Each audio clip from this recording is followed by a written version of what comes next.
Hi, and welcome to Mrs. Pam Reads.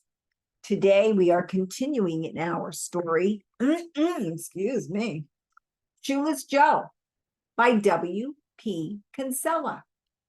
We are in part 4, and I forgot to look what section it is, but it'll be in the description. I do know that in the last video, Ray, Jerry, Moonlight, Archie, Graham, and Eddie Skizzens were all in the car heading to Ray's farm. So they have just gotten there. They're getting out. His daughter, Annie, is all excited to see him, but she's kind of ignoring everyone else. And then she launches into this whole thing. Ready? Here we go for this one. I have a surprise, she says again, and wriggles from my grasp. I realize I've forgotten to bring her anything as a gift, except a jar of black olives from the co-op that she'll eat later all by herself, but she hasn't noticed. She climbs the 3 faded steps to the back door, turns and faces us from the top one, spreads her arms as if she were a ringmaster about to begin an introduction, squares her chin, and begins talking in a twangy, sing-song voice, quite unlike her own. The world's strangest babies are here. You've talked about them, wondered about them. Now you owe it to yourself to see them. Once you've seen them, you'll agree. This is a show the whole family should see. Mothers, bring your daughters. Fathers, bring your sons. Annie appears behind Karin, smiling through the screen. She stares down where Karin continues her spiel and flexes her hands in a gesture of helplessness. I want to touch Annie, but we have to wait. The others stand uncomfortably in the yard, assuming that I know what's going on. They must think I've forgotten to mention that Karin is an aspiring Shirley Temple, Tatum O'Neill, or whoever. You've read about them, heard about them. Now come in and see them. Look at all the pictures, read all the signs, buy a ticket and come on in. You owe it to yourself to see these strange babies. The world's strangest babies are here. See the famous Siamese twins, the gorilla baby. Mothers, bring your daughters. Fathers, bring your sons. Buy a ticket and come on in. Karin stops and smiles, proud as a cat with a dead bird in its teeth. I'm not certain what to do. Jerry applauds politely, a bewildered look on his face. Eddie leans on his cane. Moonlight is extracting his duffel bag from the back of the car. Your brother's here, Annie says, bouncing down the steps. She gets within a few feet of me, and then she sees the scar. Richard, what are you doing? No, you're not. It's me, I peep. I walked into a pillar at Fenway Park in Boston. Jerry will vouch for me. Of course, says Annie, but she still hasn't touched me. Richard, after all these years, he must have something to do with Karin's recitation. Karin was born at 2:31 p.m. on a Saturday afternoon, I say rapidly. Her second name is Irene. On our first date, you and I went to the Iowa Theater on Dubuque Street to see a Walt Disney movie. I spilled Coke on the floor under our seats, and the shoes stuck to the sidewalk as we walked back up Johnson Street toward your mother's home. Oh, Ray, I knew it was you, says Annie, and she fits her mouth inside mine for a few seconds. Instead of crushing her to me as I have fantasized, I barely touch her shoulders with my fingertips as I let the thrill of her surge through me like an electric shock. This is Annie, I say. Annie, I'd like you to meet J.D. Salinger. Annie steps forward, wiping away some red pepper curls.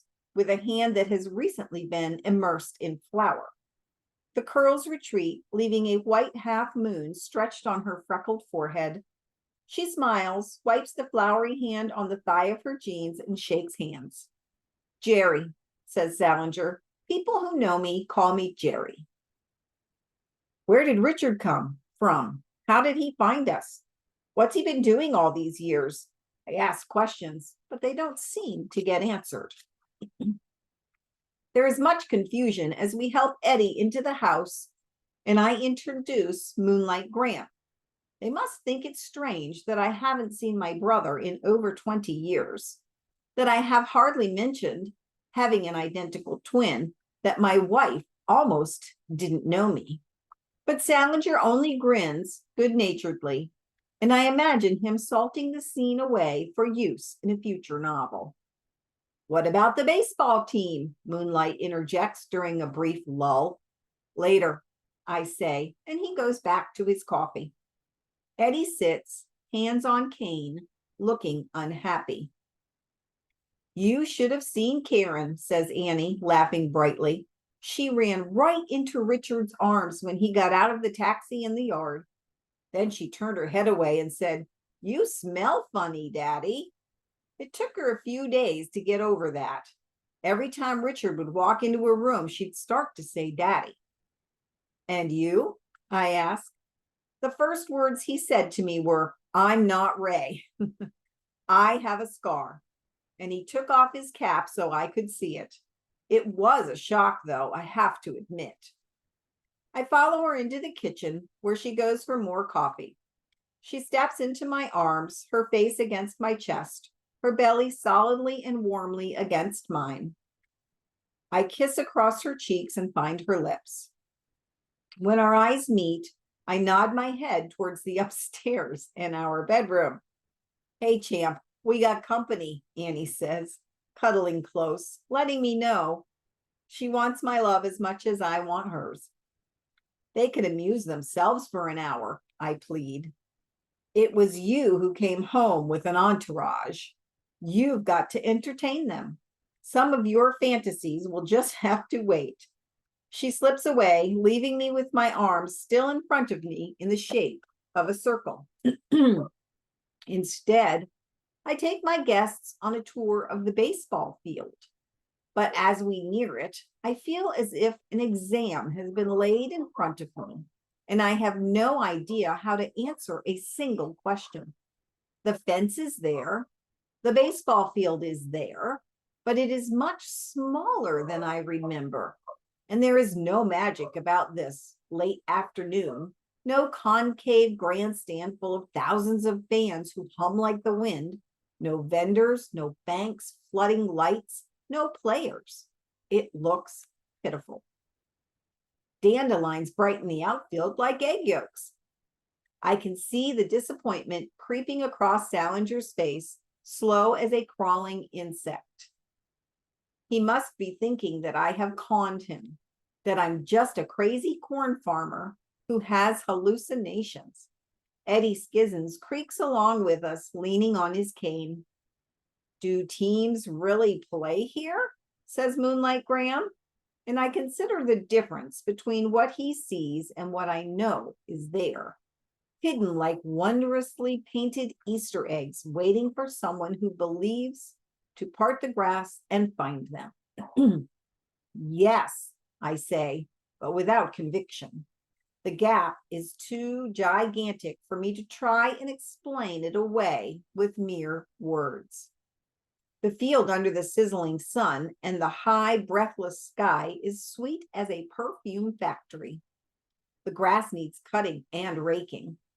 It is heavy and damp and cool, and all across the outfield, dense grass cowlicks glisten frog green. What the hell is this? Says Eddie. It's a baseball field, I reply truthfully. Why? He says, and looks at me with wide-set eyes, blue as a field of flax. A valid question, and one I won't be able to answer until the magic unfolds.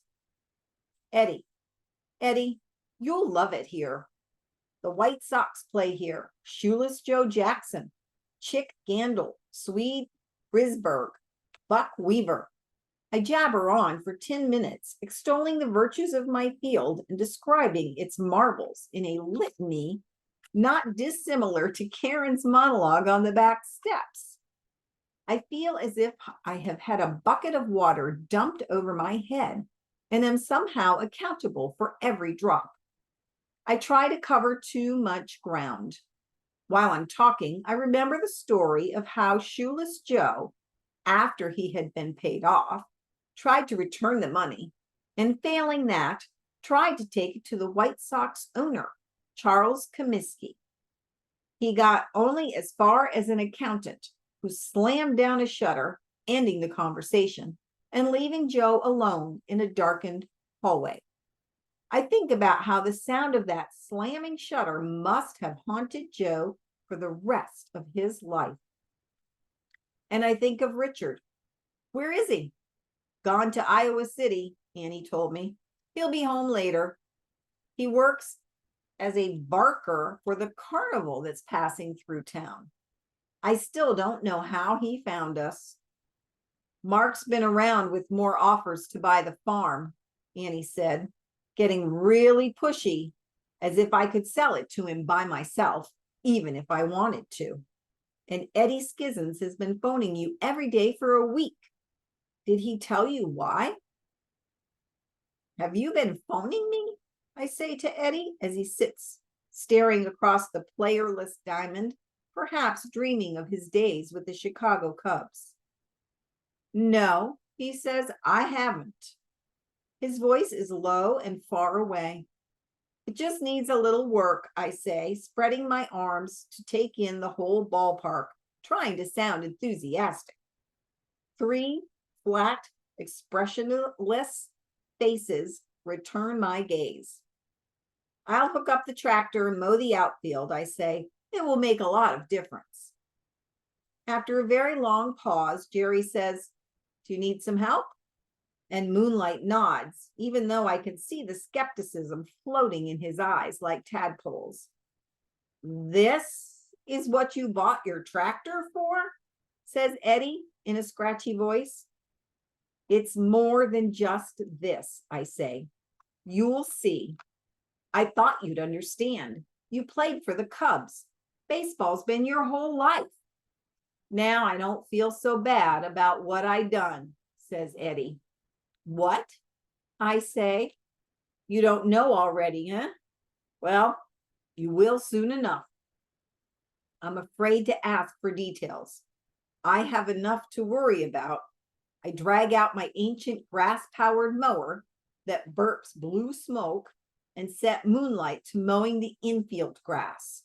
I give Salinger clippers and put him to work trimming the shaggy edges all along the foul lines. I seat Eddie on an overturned bucket near first base, where he can glower at each of us in turn. There is a flurry of activity as I carry cool, mothball-smelling blankets from the linen closet to make up beds for Moonlight and Kid Skizens in a room we seldom use. The furniture is sparse, a plastic-covered mattress, a single bureau with an amber-tinted mirror, 1 straight-back chair. It's not fancy, I say. I've stayed in worse hotels, says Kid Skizens. In the minors, there were lots of times bugs. I'd sleep in a straw stack for a chance to play ball, says Moonlight Graham. Late in the night, while my guests sleep, while my magic field sleeps, while Annie sleeps, with one freckled arm tossed over my pillow, while trees sigh and the night breathes softly, I pad downstairs and sit at the kitchen table, my elbows resting on the slick, patterned oilcloth that covers it. The spicy scent of oilcloth means cleanness to me, for the table in my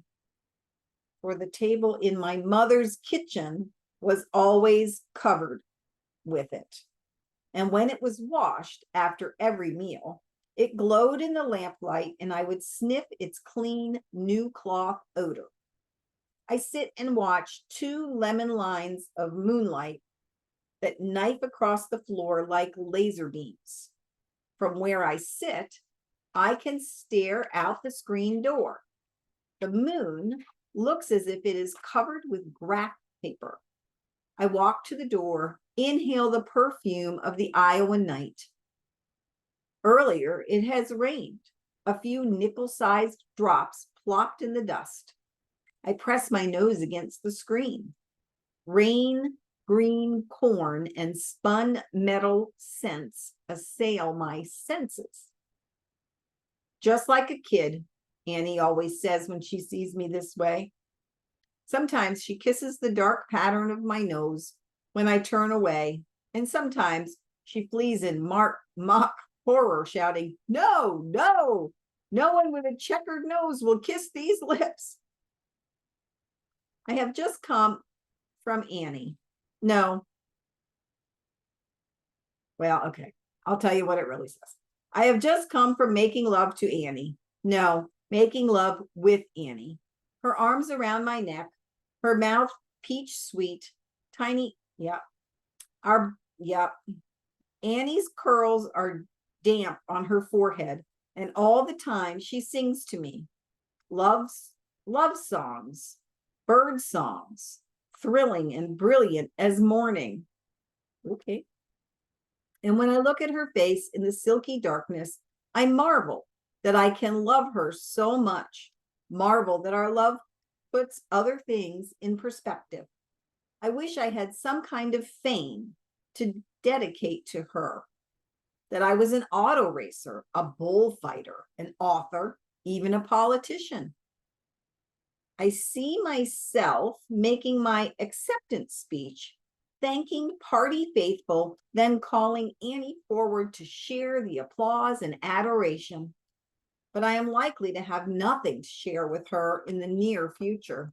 Eventually, I turn on the light and drag out the bank books, the ledgers, and the sheaf of bills that puff up around the paper spike. Annie is incurably optimistic. It was her idea to rent the farm, and when we broke even at that, her idea to buy it. A farmer can't make a living on 160 acres anymore, everyone has said to us, especially Annie's relatives. Eddie Skizzens was willing to carry the mortgage, and the bank trusted him. But land here cost over $2,000 an acre, a combined worth $70,000, and the amount of equipment Eddie had on the farm was staggering. I look at the payments that will be due in the fall, and I have a sinking feeling within me, as if an elevator has dropped 5 floors. Mark is right. Too many things have accumulated. Even if I let Eddie's mortgage payments fall further in arrears, there still won't be enough money. I think of the tractor sitting out in the machine shed, the one that has nothing to do with the corn crop. The International Cub Cadet 127, for which I paid $3,950 in order to be able to mow my baseball field. Things will work out, Annie said when I came home with it in the back of our pickup truck. Karin sat on my knee as, like a mechanical bee, we hummed around the outfield on the new tractor with a mower blade attached. Annie joined us and drove the tractor in tight circles on the center field grass. I'll make a target circle for you, and you can hire a skydiver, and people will come from all over to see the show. What show? We're the only ones who see it, I reminded her. I recall raking the infield after supper, tweaking out an occasional weed that had infiltrated while I was away. The earth of the infield, for the most part, had that abandoned look that dirt quickly acquires when it is not tended, like a car windshield splattered with raindrops that have dried like black lace. My footprints, my players' footprints, had been erased by gentle wind and spring rain. From my hands and knees, the ground had a moonscape aura. Tiny grains of dirt looked like mountains, an ant like something prehistoric. The earth around the bases was fine as brown flour when I finished. And we're going to stop there. Kind of a section, huh? Not a whole lot of happy going on there. Interesting stuff, though. All right, you guys. Thank you for joining me for Mrs. Pam Reads. I hope you have a wonderful day, and I will see you next time.